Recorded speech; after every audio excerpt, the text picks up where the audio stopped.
Praise God. खुदा यसुम से के ज़िंदा जलाली बाबरकत और पुरफजल नाम में फ़जल टेलीविज़न देखने वाले तमाम नाजरीन को मेरी तरफ से सलाम। मैं खुदा की खादमा आपकी host pastor Sonia Emmanuel better together में दिल की गहराइयों से आपको वेलकम करती हूँ। मैं खुदा का खादम पास्टर इमैनुअल नज़ीर आपको खुशामदीद कहता हूँ। नाजरीन, हम खुदावन की शुक्रगुजारी करते हैं बेटर टुगेदर शो के लिए और स्पेशली फ़जल टेलीविज़न के लिए, जिसके वसीला से खुदा का ज़िंदा पाक कलाम आप सुनते हैं। और मेरा दिल नहायत ही शुक्रगुजारी से भरा हुआ है और मैं बहुत ही शादमान फ़ील कर रही हूँ कि ना सिर्फ मसीही घरानों में बल्कि जो हमारे मुस्लिम बहन भाई हैं वो भी इस शो को देखकर बरकत पा रहे हैं। और जब हम उनसे मिलते हैं तो वो बताते हैं कि हम फ़जल टेलीविज़न बड़े शौक़ से देखते हैं और स्पेशली बेटर टुगेदर शो को हम इस पूरा हफ्ता वेट करते हैं कि ये शो लगेगा और हम ख़ानदान से मुतल्लिक सीखेंगे किस तरह हमने ख़ानदान में रहकर ज़िंदगी बसर करनी है। इसके लिए हम सारा इज़्ज़त और जलाल खुदावन को देते हैं और जिस मकसद के लिए ये शो का आगाज़ किया गया वो मकसद आपकी ज़िंदगियों में पूरा हो रहा है। खुदावन की शुक्रगुजारी करेंगे। Praise the Lord. बेशक, और ये बड़ी बाबरकत बात है कि सब लोग जो है पाकिस्तानी जितने भी हैं, अभी तो हमें पाकिस्तानी मिलते हैं, उन्हीं की बात करेंगे। और पाकिस्तानी जितने लोग शो देखते हैं वो बरकत पा रहे हैं, उनके ख़ानदानों में बहाली आ रही है। और हम इसके लिए सारा इज़्ज़त और जलाल अपने खुदा को देते हैं, क्योंकि उसी के कलाम से, उसी की बातों से ज़िंदगियाँ जो हैं, ख़ानदान जो है वो बरकत पा रहे हैं और बहाली के दिन आ रहे हैं। हम सारा इज़्ज़त और जलाल अपने खुदा को हमेशा देते हैं। आमीन। पास्टर साहब, आप पाकिस्तानियों की बात कर रहे हैं। मेरी रिसेंटली एक भाई से बात हुई जो यूएसए से थे। वो कहते कि मैंने यूट्यूब पर देखा है आपको और मुझे बड़ी खुशी हुई कि आप फ़जल टेलीविज़न पर शो कर रहे। वो कह रहे थे कि मुझे आपकी लैंग्वेज समझ नहीं आ रही थी, लेकिन मेरा ईमान है कि आप जो कुछ कह रहे थे, आप एज अ खादम होते हुए, खादमा होते हुए, आप कलाम मुक़द्दस में से ही लोगों को बता रहे थे। फिर मैंने उसको सारी डिटेल बताई कि किस तरह हम शो में फ़ैमिली के मुतल्लिक़ गुफ्तगू करते हैं, बच्चों के मुतल्लिक़ गुफ्तगू करते हैं। वो बहुत ही भाई खुश है और उसने कहा कि मेरी दुआ है कि इस शो के वसीला से पाकिस्तान में रिवाइवल आए, मसीही ख़ानदानों में रिवाइवल आए। और फिर मैंने ये भी दुआ की कि ना सिर्फ मसीही ख़ानदानों में बल्कि गैर अक़वाम में भी रिवाइवल आए, कि किस तरह एक ख़ानदान को रहना चाहिए। और वो ख़ानदान जिसका आगाज़ खुदा ने किया था बाग़े अदन से, जिसमें खुशी थी, शादमानी थी, बहाली थी, कोई हसद नहीं था, नफ़रत नहीं थी, किसी तरह का गुनाह नहीं था, खुदा वैसा ही ख़ानदान जो है वो अभी भी मांगता है। और खुदा ऐसे ख़ानदान को पसंद करता है जिस तरह का उसने ख़ानदान का आगाज़ किया था। बेशक, रिवाइवल जो है वो तो खुदा की बातें लाती हैं। बिल्कुल। हमने तो अपने स्टाइल से, अपने अंदाज से जो है उनको बयान करना है। और ज़िंदगियों में असर जो है वो खुदा की बातें रखती हैं, खुदा का कलाम जो है वो असर करता है। और खुदा का शुक्र अदा करते हैं कि बड़ी गौर से हमारे, चाहे अपने लोग या किसी भी कौम से तल्लुक़ रखते हैं, किसी भी मुल्क से वो तल्लुक़ रखते हैं, वो सीखते हैं, देखते हैं, बरकत पाते हैं। और इस प्रोग्राम का मकसद ये है कि ख़ानदान बरकत पाएँ, ज़िंदगी बरकत पाएँ। बेशक पास्टर साहब, अभी आपने कहा कि हमने सिर्फ लोगों को बताना ही है और जो कायल है वो खुदा का पाक कलाम करता है। और मैं भी यही इस बात पर एग्री करूँगी कि हम खादम होते हुए, खादमा होते हुए, हमारा काम है, जो हमारी ज़िम्मेदारी है, वो जो खुदा ने हमें सौंपी है, हम अपने व्यूवर्स को बड़ी फर्माबरदारी के साथ खुदा की ताबेदारी में रहते हुए लोगों को बता देते हैं कि खुदा का कलाम क्या कहता है। आगे कायल करना जो है वो पाक रूह का काम होता है। और मेरा ईमान है कि इस शो के वसीला से अगर हम खुदा की बातें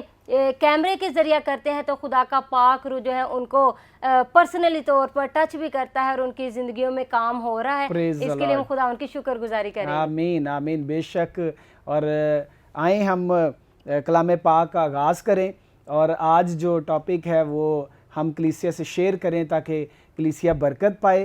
और आज के सारे शो से सारा इज़्ज़त और जलाल हमारे खुदा के नाम को मिले। आमीन। जी नाज़रीन, आज बहुत ही खूबसूरत टॉपिक है जिसमें हम सीखेंगे कि किस तरह हमने अपने बच्चों को बरकत देनी है। जिस तरह ज़बूर 127 उसकी 3री आयत में लिखा है कि देखो, औलाद खुदावंद की तरफ से मिरास है और पेट का फल उसी की तरफ से अजर है। ये जो मिरास है, ये जो अजर है, खुदा ने हमें जब दिया है तो उसकी देखभाल हमने कैसे करनी है, उसकी परवरिश कैसे करनी है।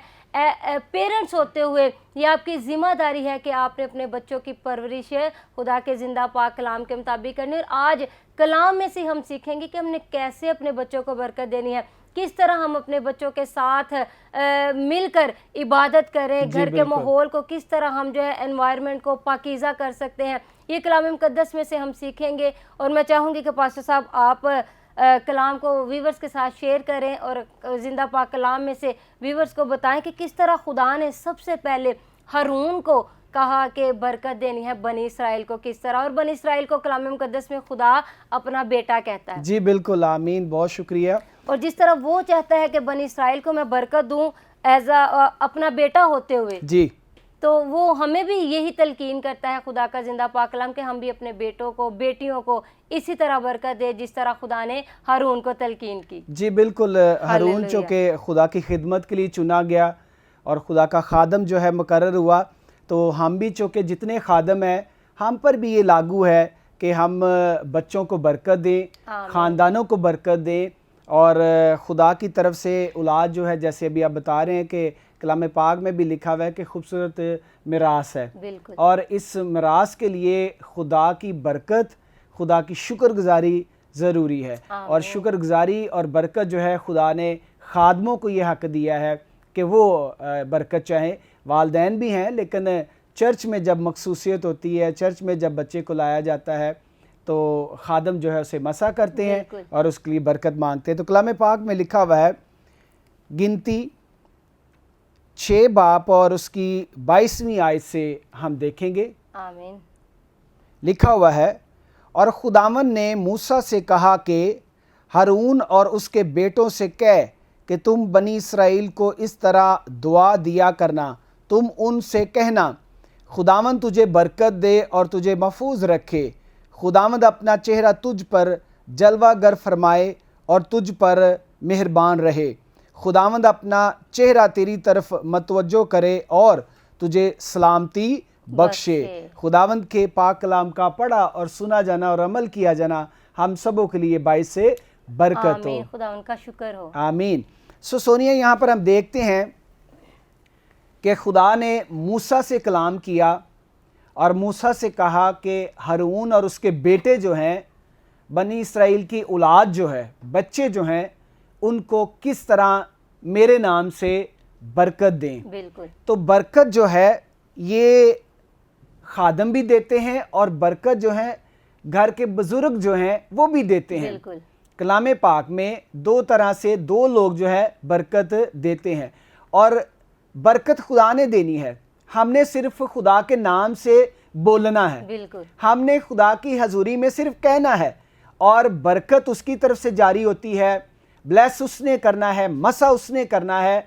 इंसान जो है वो सिर्फ यूज़ होता है, और इंसान को यानी बुज़ुर्गों को जिस तरह खुदा ने मखसूस किया है, मुकर्रर किया है, वो अपनी उस अहमियत को समझें जो खुदा ने उनको दी है, और उसके हिसाब से वो जब खुदा के कलाम पर अमल करेंगे तो खुदा आसमान के दरीचे खोल कर ज़मीन पर बरकत बरसाता है। सो हम खुदा का शुक्र अदा करते हैं कि बनी इसराइल के जितने औलाद होती थी, बच्चे पैदा होते थे, वो हारून के पास लेकर आते थे, हारून के बेटों के पास लेकर आते काहिन था। जी बिल्कुल, वो खादम था। काहिन जो है वो खादम ही है, आज के जिस तरह पास्टर हैं, और इसी तरह जो है वो खादम मुकर्रर हुआ। सो खुदा जो है ये चाहता है कि मखसूसियत में सिर्फ ये नहीं होता कि सिर्फ बच्चों को लाए, एक रस्म अदा की और उस रस्म के बाद वालदैन भी भूल जाए और खादम भी भूल जाए, नहीं, उसके लिए भी ज़रूरी है। और खुदा के घर में, खुदा के सामने अपनी औलाद को लेकर आना, बच्चों को लेकर आना, इस बात का सबूत है कि एक ऐसी हस्ती है, एक ऐसी पाक हस्ती है जिसके सबब से औलाद मिली है और जिसने औलाद को संभालना है। और माँ बाप पर और खादम पर यह फ़र्ज़ है कि वो खुदा के बारे में, उस पाक हस्ती के बारे में बताएं।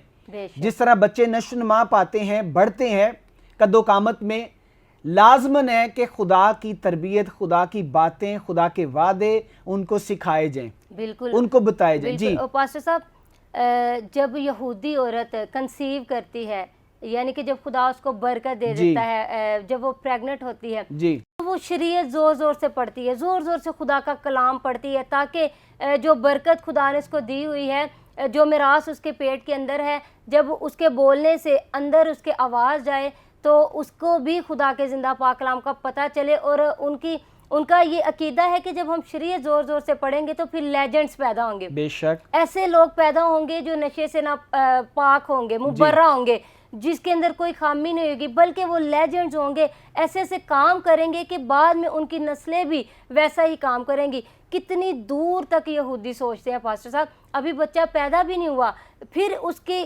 फ्यूचर के बारे में सोचने लग जाते हैं कि उसने पैदा होना है, हमने शरीयत को पढ़ना है, हमने कलाम को पढ़ना है। और जब यहूदी औरतें प्रेग्नेंट होती हैं तो फिर वो ऐसे शख्स के पास भी नहीं बैठते जो कि सिगरेट पी रहा हो, बल्कि वहाँ पर ये असूल है कि जो सिगरेट पी रहा होता है शख्स, वो खुद भी ऐसी औरतों के पास नहीं बैठता ताकि उनको कोई नुकसान ना हो, उन पर कोई बुरा असर ना पड़े, उनकी आने वाली औलाद पर बुरा असर ना पड़े। तो वो तो अभी बच्चा पैदा भी नहीं हुआ तो कितना केयर कर रहे हैं, सिगरेट नहीं उनके सामने पीते। तो हमारे लोगों में क्या होता है पास्टर साहब, सामने नशे भी हो रहे हैं, सिगरेट भी पी जा रही है, हर तरह का बुरा काम हो रहा है, बच्चा पैदा होने से पहले भी, और जब वो पैदा हो जाता है फिर उसके सामने भी वालिदैन या वालिद जो है वो नशा करता है, जुआ खेलता है, बुरे काम करता है, और फिर बच्चा जैसे जैसे बाप को देखता है, माँ को देखता है, वैसे वैसे वो पीछे करना शुरू कर देता है। जी बिल्कुल, बड़ी अच्छी आपने बात कही है। और मैं समझता हूँ कि ये वही माएँ ऐसा करती हैं कि कलाम को बुलंद आवाज़ से जो है तलावत करती हैं ताकि कलाम असर करे, किस पर? बच्चे की नशनुमा पर, बच्चे की ज़िंदगी पर। क्योंकि कलाम में ये लिखा हुआ है कि खुदा का कलाम जो है वो बंद बंद और गूदे में से होकर गुजर जाता है, असर करता है। ठीक है, तो माएँ जब तलावत करती हैं, और मैं समझता हूँ कि ये बड़ी अक्लमंद और ज़हीन माएँ हैं जो ख़ुद भी कलाम को तलावत करती हैं और पढ़ती हैं बुलंद आवाज़ से, ताकि वो भी बरकत पाएँ और उन पर भी मसा ठहरे, और जो उनके औलाद है खुदा की तरफ से उनको जो औलाद बख्शी गई है वो भी माँ के पेट से ही बरकत पाए, मसा हो किससे? खुदा के कलाम से जो असर करता है। और आज मेरे ख्याल में इस दौर में ऐसी माएँ जो हैं वो बहुत कम नज़र आती हैं, क्योंकि आज के दौर में क्या होता है, म्यूज़िक शौक से सुना जाता है, ठीक है, मुख्तलिफ टैबलो जो है वो देखे जाते हैं, मुख्तलिफ मूवीज़ देखी जाती हैं, और वक्त जो है चूँकि इस हालत में जो बुज़ुर्ग होते हैं या घर के जो फ़र्द बाकी होते हैं वो कोशिश करते हैं कि इससे काम जो है ना करवाया जाए, ठीक है, वज़नी काम ना करे या और तरह के जो काम है घर के वो इसको रोका जाए, से ना किए जाएं। तो जो औरतें प्रेग्नेंट होती हैं उनकी ये कोशिश होती है कि हम कोई मूवी देख लें, कोई हम ड्रामा देख लें या कोई म्यूजिक सुन लें, इस तरह हमारा वक्त गुजर जाएगा। तो बजाय इस तरह करने के आप हर घर में अब कलाम 24 घंटे चल रहा होता है। बिल्कुल, खुदा उनकी शुक्रगुजारी करते हैं। प्रेज द लॉर्ड, आमीन। तो आज के दौर में मैं समझता हूँ कि बजाय म्यूजिक सुने, गाने सुने, आप क्यों ना खुदा का कलाम सुने, आप कलाम की तरफ ध्यान दें। जी, गीत सुने। बिल्कुल, कलाम पढ़ना आता, बहुत सी बहनें ऐसी हैं जो कहती हैं हम पढ़ नहीं सकती। अगर वो पढ़ नहीं सकती तो उनको चाहिए कि वो खुदा के जो वर्शिपर्स गीत गाते हैं, आप गीत लगा लें, म्यूज़िक ही आपने सुनना है तो फिर आप क्यों ना पाकीज़ा म्यूज़िक सुने, खुदा की आवाज़ को सुने, गीतों को सुन लिया कर अगर आप कलाम नहीं पढ़ सकते। और अगर नहीं भी पढ़ सकते तो अगर आपके घर में कोई ऐसा बच्चा है या आपका कोई ऐसा रिलेटिव है जो कलाम पढ़ सकता है, आप उनको कुछ वक्त के लिए अपने पास बिठा कर कह सकते हैं कि हमें कलाम पढ़ के सुनाएं। जी, अब तो हर घर में कोई ना कोई पढ़ा लिखा है। बिल्कुल, शुक्र कोई ना कोई फर्द ऐसा है जिसको पढ़ना आता है, खास तौर पे अपनी ज़बान उर्दू। शुक्र है कि टीवी चैनल्स, हमारे मसीही चैनल्स हर घर में चल रहे होते हैं 24 घंटे।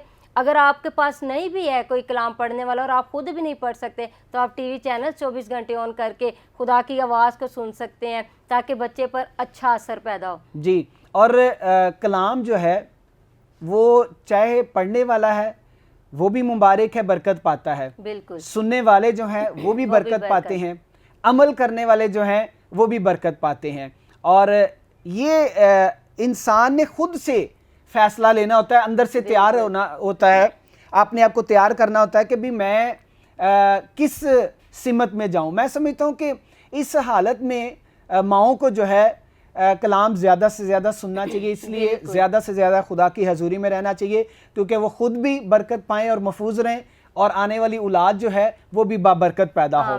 तो ये जो चीज़ें हैं ये तब होंगी सोनिया जब अमल होगा, और अमल तब होता है जब इंसान सीखता है और उसे कबूल करता है। तो कलाम में यही तो बात सिखाई गई है, लोगों को बताई गई है, और मूसा के थ्रू, ठीक है। तो ये आज जो है नस्ल दर नस्ल इन चीज़ों को अपनाने की ज़रूरत है, ताकि बाबरकत बच्चे पैदा हों, बाबरकत नस्ल पैदा हो, और खुदा तरस नस्ल पैदा हो। ये खुदा का मकसद है। और ये तभी हो सकता है जब वालिद और वालदा जो है वो दुआगो होंगे, खुदा की तरफ आएंगे, खुदा से प्यार करेंगे, खुदा को वक्त देंगे, और उनकी नस्ल जो है खुदा तरस होगी। बिल्कुल, बेशक पास्टर साहब, ये तो हम बात कर रहे हैं यहूदी ख़वातीन की, ज्यूज वीमेंस की, कि किस तरह वो शरीयत पढ़ती हैं। जितनी प्यारी बहनें ख़ास तौर पर अभी फजल टेलीविज़न देख रही हैं, और अगर खुदा ने आपको बरकत से नवाजा हुआ है, आप कंसीव कर रही हैं, तो खुदा ने आपको बरकत जो दी है वो आपकी ज़िंदगी में आने वाली है बहुत जल्द। तो अभी आपके पास बहुत ही खूबसूरत टाइम है कि आप आज की गुफ्तगू को सुन के, आज के जिंदा पाक कलाम को सुन के आप आज से ही अमल करना शुरू कर दें, जिंदा पाक कलाम को पढ़ना शुरू कर दें, ज़्यादा वक्त खुदा की हजूरी में गुजारना शुरू कर दें, और बच्चे को पैदा होने से पहले ही डेडिकेट कर दिया करें खुदा के लिए। पास्टर साहब, हमारा रिवाज है मसीहियत में होते हुए कि जब बच्चा पैदा हो जाता है, फिर उसके बाद 8 दिन के बाद, और सम टाइम ऐसा होता है कि 40 दिन के बाद जब छिला नहाया जाता है, उसके बाद चर्च में हैकल में लेकर जाया जाता है, जी हम बच्चे को मखसूस करवाने आए हैं। तो मखसूसियत जो है वो बस ये करवा के तो वो समझते हैं बस अब हमारा काम ख़त्म, हमारा बच्चा जो मसीहत में आ गया। तो मैं समझती हूँ कि सिर्फ मखसूस करवा लेना ही मसीहत में शामिल होना नहीं है जी, बल्कि मसीहत के मुताबिक बच्चे की परवरिश करते रहना, बच्चे को सींचते रहना, एज अ बागबान होते हुए वालिद को बच्चे की उस राह पर तरबियत करते रहना जिस राह पर उसको चलना है। तो मैं समझती हूँ कि ये है असल मसीहियत। सिर्फ मखसूस करवा लेना यही नहीं होता कि हमने बच्चे को मखसूस करवा लिया, अब हमारा बच्चा मसीही ख़ानदान में शामिल हो गया है, ये नहीं है। बल्कि एक खुदा के कलाम के मुताबिक जैसे जैसे वो कदकामत में बढ़ रहा है, खुदा के कलाम के मुताबिक उसकी परवरिश करते रहना, उसको बताते रहना खुदा के कलाम के बारे में। और एक और बात जो मैं अपने व्यूअर्स को बताना चाहती हूँ वो ये है कि सिर्फ आप बच्चे को मखसूस करवा के ही ठहर ना जाया करें, बल्कि जैसे जैसे वो कदम बढ़ाता है आप वैसे वैसे ही कलाम के मुताबिक उसकी तरबियत करना शुरू कर दिया करें। और आप देखा करें कि आपका बच्चा क्या कर रहा है, उसको किस चीज़ क्या चीज़ पसंद है, कौन सी चीज़ नहीं पसंद। ये बच्चे की बचपन में ही आप टेक केयर करना शुरू कर दिया करें, और उसकी बैड हैबिट गुड हैबिट जो है वो बचपन में ही जो है वो पिक कर लिया करें, और बैड हैबिट्स को खुदा के कलाम के मुताबिक ख़त्म करने की कोशिश किया करें। और जो बच्चे की गुड हैबिट्स होती हैं उस पर आप खुद भी फोकस करना शुरू कर दिया करें, खुद भी जो है उसकी गुड हैबिट्स में बच्चे के साथ खड़ा होया करें। और स्पेशली जो है बच्चों को उसमें पास्टर साहब मैं चाहती हूँ कि माँ बाप को बच्चे को इस कदर उसमें महारत दे देनी चाहिए कि जब तक उसने बड़ा होना है वो एक कोई हुनरमंद शख्स बन जाए। जी जी बिल्कुल, बड़ी अच्छी आपने बात कही है। यहूदी दस्तूर में, बल्कि आज के दस्तूर में भी ऐसा होना चाहिए। और हम देखते हैं कि यहूदी जो हैं वो माएँ भी या वालिद जो हैं वो भी इस बात की फ़िक्र करते थे कि जो वो खुद जिस काम में माहिर हैं, बिल्कुल, जो वो काम खुद करते हैं या उन्होंने सीखा हुआ है या विरसे में मिला है, वो अपनी औलाद को ज़रूर सिखाते हैं। बिल्कुल, आगे जाके बच्चे चाहे शोबा चेंज कर लें, लेकिन जो उनके पास फ़न है वो ज़रूर देते हैं। एग्जाम्पल के तौर पे यूसुफ जो था वो बढ़ाई था, बिल्कुल, और यसु मसीह जो है उसने भी बढ़ाई का काम सीखा। आगे जाके यसु ने किया तो नहीं है, बिल्कुल, जिस काम के लिए बाप ने, आसमानी बाप ने, खुदा ने उसे भेजा था उसने वो ही किया। लेकिन चूंकि वो यूसुफ जो सीखा हुआ था उसने यसु को वो सिखाया। और फिर मुकद्दसा मरियम जो है कलाम पाक में लिखा हुआ है कि जब वो छोटा ही था जो वो करता था, जिस तरह के वो 12 साल की उम्र में बुजुर्गों के दरमियान में बैठ के कलाम की गहरी गहरी बातें जो है सुन रहा है, कर रहा है, और जो सवाल थे उनके जवाब दे रहा है, तो मुकद्दसा मरियम ऐसी बातें दिल में रख के उसी हिसाब से यीशु की जो है वो रहनुमाई करती थी। तरबियत करती थी, ठीक है। और लिखा हुआ है कि बहुत सी यीशु की बातें अपने दिल में रख के, ठीक है, रखती थी और यीशु की टेक केयर करती थी, यीशु का ख्याल रखती थी और खुदा का शुक्र अदा करती थी। तो ये जो चीजें हैं ये बड़ी मेरे अजीजों अहम है कि आप अपने बच्चों को वो जरूर बेहतरीन जो आपके अंदर गुण हैं, आपके अंदर जो बातें हैं, वो बच्चों को सिखाएं, बच्चों की तरबियत करें, रहनुमाई करें। आप जिस तरह अपने बच्चों की रहनुमाई करेंगे, बच्चे उसी तरह बरकत पाएंगे, मजबूत होंगे, अपने मज़हब को, अपने खुदा को, अपने माशरे को, अपनी कौम को, अपने ख़ानदान को जानेंगे। और सोनिया ये बहुत ज़रूरी है और मैं समझता हूँ कि ये वालिदैन जो हैं वो घर में जितनी तरबियत कर सकते हैं करें, फिर बच्चों को चर्च में लाना चाहिए। कलाम पाक जो है वो उनको रूटीन से सीखना चाहिए, खादमों से भी चलें वैसे नहीं, लेकिन हफ्ते बाद तो खादम से बच्चों को मिलाना चाहिए। बिल्कुल बच्चों को कहना चाहिए कि खादम को सलाम करो, और बताना चाहिए कि ये हमारे पास्टर साहब हैं और हम इनकी रहनुमाई में चल रहे हैं। बच्चों को भी सिखाना चाहिए कि आपने भी इनकी रहनुमाई में चलना है। क्योंकि वालिदैन जो होते हैं वो जिस्मानी तरबियत कर रहे होते हैं, लेकिन जो खादम होते हैं, खुदा ने खादमों को चुना होता है रूहानी तरबियत के लिए। तो बच्चों को अपने रूहानी उस्तादों के बारे में बताना चाहिए, बच्चों को बताना चाहिए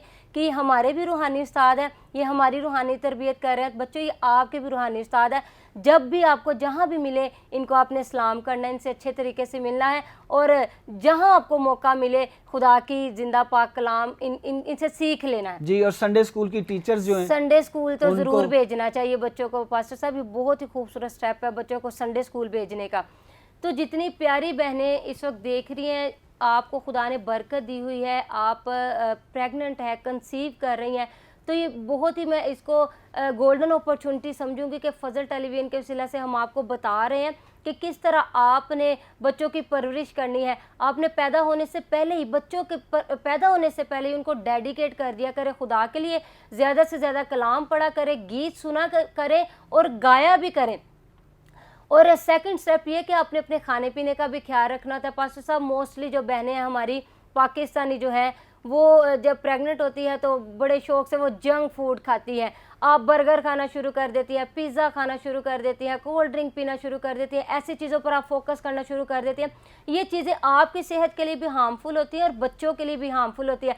आप ज़्यादा से ज़्यादा दूध पिया करें, फ्रूट्स खाया करें, अच्छी अच्छी जो हेल्दी चीज़ होती है, सब्जियां वो खाया करें, वो आपके लिए भी अच्छी होती है, आपके बच्चों के लिए भी अच्छी होती है। क्योंकि जब आप जैसी चीज़ें खाएंगे बच्चों के माइंड जो है वो वैसा ही तैयार होगा। आप हेल्दी फूड खाएंगे, बच्चों के माइंड भी हेल्दी होंगे और बच्चे खुद भी हेल्दी होंगे। तो अपनी डाइट का भी ख्याल रखा करें, साथ साथ जिस्मानी ख्याल भी रखा करें, रूहानी ख्याल भी रखा करें, कलाम के मुताबिक बच्चों की परवरिश करें।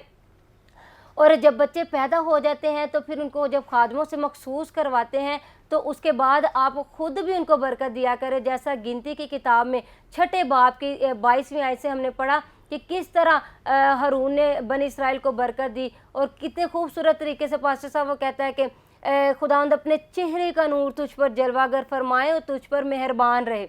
कितने खूबसूरत अल्फाज हैं जो हारून को खुदा ने दिए बनी इसराइल के लिए। और ये अल्फाज खुदा चाहता है कि आज भी वालिदैन अपने बेटों को ये बरकत दे, अपनी बेटियों को ये बरकत दे।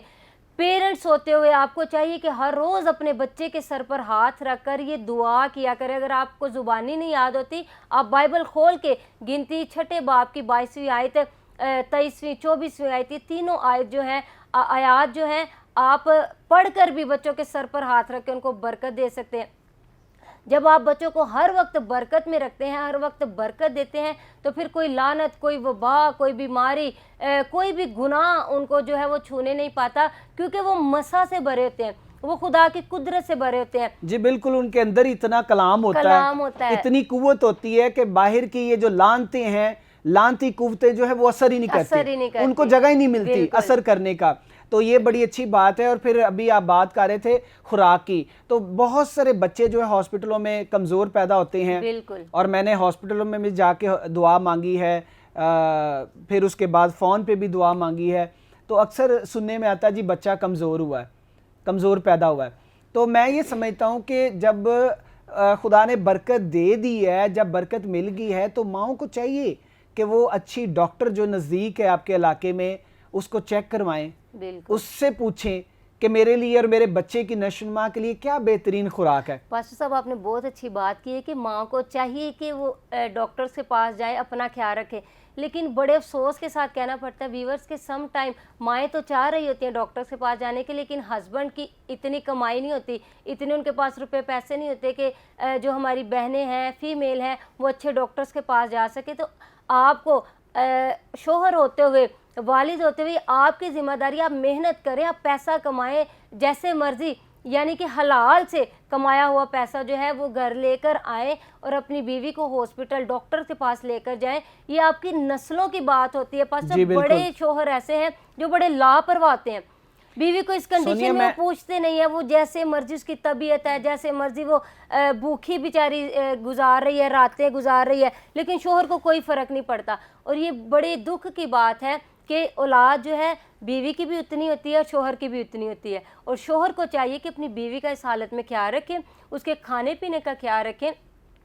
बड़े तरीके हैं पास्टर साहब पैसा कमाने के, और हलाल तरीके से पैसा, मेहनत मजदूरी करके आप कमा सकते हैं। बिल्कुल, बड़ी अच्छी आपने बात कही है। मैं एक बात और यहाँ पर कहना चाहता हूँ कि बड़े लोग हैं कि वो मजदूर पेशा लोग हैं, मजदूरी डेली की उनकी होती है, लेकिन उसी मजदूरी में वो 150, 200, 300 का नशा कर लेते हैं। हाँ जी, ठीक है, क्या वो नशा नहीं छोड़ सकते अपने ख़ानदान के लिए, अपनी बीवी के लिए, अपनी औलाद के लिए? क्या ज़रूरी नहीं है कि वो जो नशे पर खर्च हो रहे हैं, पान पे, सिगरेट पे, ये तो नॉर्मल है, मामूली सा, ठीक है, और ये इस पे खर्चा करते हैं, तो क्या वही पैसे बचा के जो अपना भी नुकसान कर रहे हैं और किसी उससे कुछ फायदा भी नहीं हो रहा जिस्म को, बल्कि नुकसान ही होता है? पास्टर साहब जिस्म तो आपका मर ही रहा है, साथ साथ आपकी रूह भी बर्बाद हो रही होती है नशे से। जी बिल्कुल। तो इससे मैं समझता हूँ कि इंसान, जो लोग सुन रहे हैं, अभी बहुत सारे सुन रहे हैं, या बीवियां सुन रही हैं,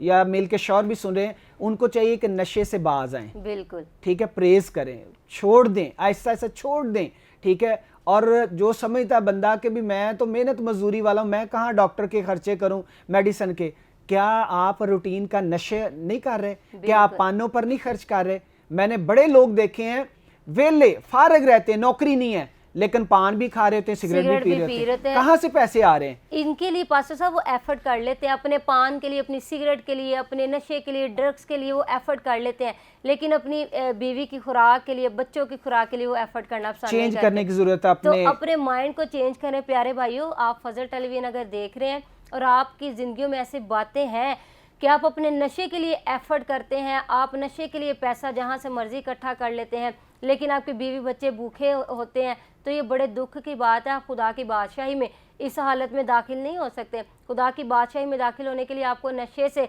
आज़ाद होना पड़ेगा, अपनी रूह को पाक करना पड़ेगा, अपने बदन को पाक करना पड़ेगा। हमारे बदन जो है वो रूह कुद्दस का मकदस है, और रूह कुद्दस जो है वो पाक रूह है, और वो पाक जगहों पर ही रहता है। अगर हमारे बदन नशे से मुलविस होते हैं, नशे में लत पत हम होते हैं, तो फिर पाकरू हमारी ज़िंदगियों में नहीं आता। और जब पाकरू नहीं आता तो फिर आप हर बरकत से खाली रहते हैं। पाकरू जब हमारी ज़िंदगी में होता है तो आपको हर तरह की बरकत जो है वो मिलती है, ना आसमान की बल्कि ज़मीन की हर बरकत आपको मिलती है। हम खुदावंद की शुक्रगुजारी करेंगे कि पाक रूह हमारा अच्छा रहनुमा है, हमें कायल करता है, हमें गाइड करता है, हमारी प्रोटेक्शन करता है, हमें संभालता है, हमें रास्ता दिखाता है। ये दूसरा मददगार जो है हर लम्हा खुदा से मांगा करे, ताकि आप ऐप से बचे रहें, आप गुनाहों से बचे रहें।